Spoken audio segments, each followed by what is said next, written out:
किस्से अकबर बीरबल के। पत्नी का मुंडन।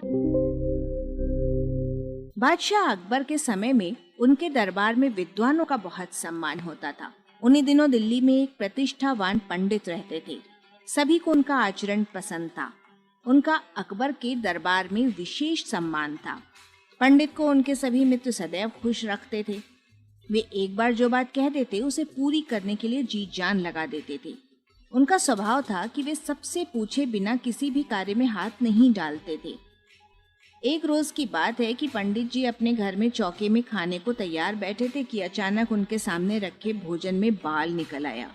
पंडित जी बाल को देखकर अपनी पत्नी को सचेत करते हुए बोले, देखो, इसे मैं तुम्हारी पहली भूल मानकर माफ कर रहा हूँ। अगर तुमने भविष्य में भी ऐसी भूल करने की कोशिश की तो याद रखना, मैं तुम्हारे सिर के सभी बाल मुड़वा दूंगा। पंडित जी की धर्मपत्नी उनके दृढ़ संकल्प और जिद्दी स्वभाव से भली भांति परिचित थी, इसलिए वो भोजन पकाते और परोसते वक्त विशेष रूप से सावधानी बरतती थी तथा अपने पति से सदैव भयभीत सी रहती थी।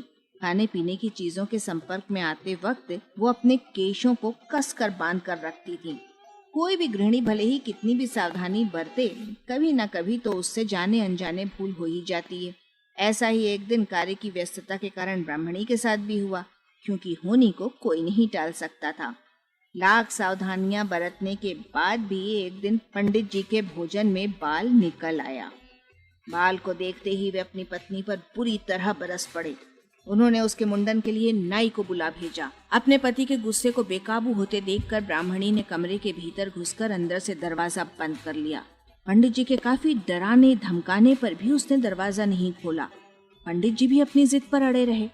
इस प्रकार खुद को धर्म संकट में फंसी जानकर ब्राह्मणी ने कुछ सोचकर किसी पड़ोसी के हाथों अपने मायके वालों को बुलाने के लिए खबर भिजवा दी। ब्राह्मणी के 4 भाई थे।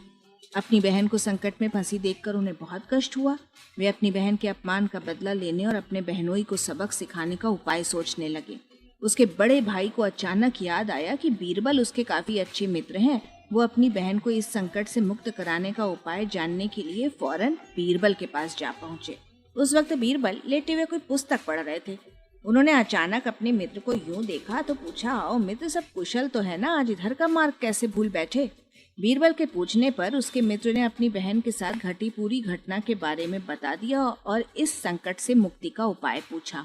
इस पर बीरबल ने अपना सुझाव देते हुए कहा, आप चारों भाई नंगे सिर अपने बहनोई के सामने इस प्रकार जाओ जैसे तुम्हारे यहाँ कोई मर गया हो। तब तक मैं भी वहीं पहुंच जाऊंगा। इधर पंडित जी ने दरवाजा न खुलने पर क्रोध में आकर दरवाजा तुड़वाने हेतु एक सेवक को बढ़ई के आने के लिए भेज दिया। कुछ देर बाद बढ़ई ने आकर दरवाजा तोड़ना शुरू किया ही था कि तभी ब्राह्मणी के 4 भाई सफाचट सिर को खोले वहां आ पहुंचे। उनके आने के थोड़ी देर बाद ही बीरबल भी क्रियाकर्म की आवश्यक सामग्री लेकर वहां आ पहुंचे। बीरबल कमरे के दरवाजे के ठीक सामने बैठकर पिंडदान के लिए टिक्की बांधने लगे। उधर मायके से आए 4 भाइयों ने पंडित जी को धर दबोचा और उन्हें चारों ओर से कपड़े में बलपूर्वक लपेटकर अर्थी बांधनी शुरू कर दी। अब पंडित जी ने इसका विरोध किया तो एक भाई ने क्रोध में भरकर कहा, खबरदार, शांत लेटे रहो। बिना तुम पर कफन डाले भला किसकी मजाल है जो मेरी बहन का मुंडन कर सके। चारों भाई पंडित जी को बांधकर बीरबल के पास ले गए। इस अजीबोगरीब स्थिति को देखकर आसपास के लोग भी वहां इकट्ठे हो गए। पंडित जी अपने पड़ोसियों के सामने, जो उनका बड़ा सम्मान करते थे, ऐसी दुर्दशापूर्ण स्थिति में शर्म से गड़े जा रहे थे। वे अपने 4 सालों से मुक्ति की प्रार्थना करने लगे। कमरे में बंद दरवाजे की झिर्री से ब्राह्मणी भी अपने पति की हालत देख रही थी। पति को अपने भाइयों के सामने इस प्रकार गिड़गिड़ाते और खुशामदें करते देखकर पत्नी को दया आ गई। पत्नी का मन पिघल उठा।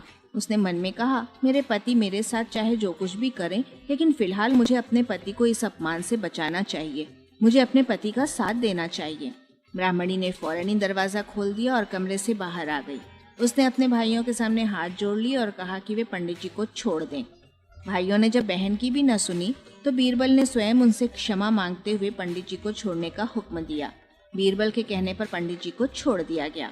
बाद में उन्हें अपनी जिद पर बड़ा पश्चाताप हुआ। इस स्वांग से बीरबल का आशय ये था कि पति के जीते जी पत्नी का मुंडन नहीं हो सकता। स्त्री का मुंडन उसी स्थिति में होता है जब उसका पति मर जाता है।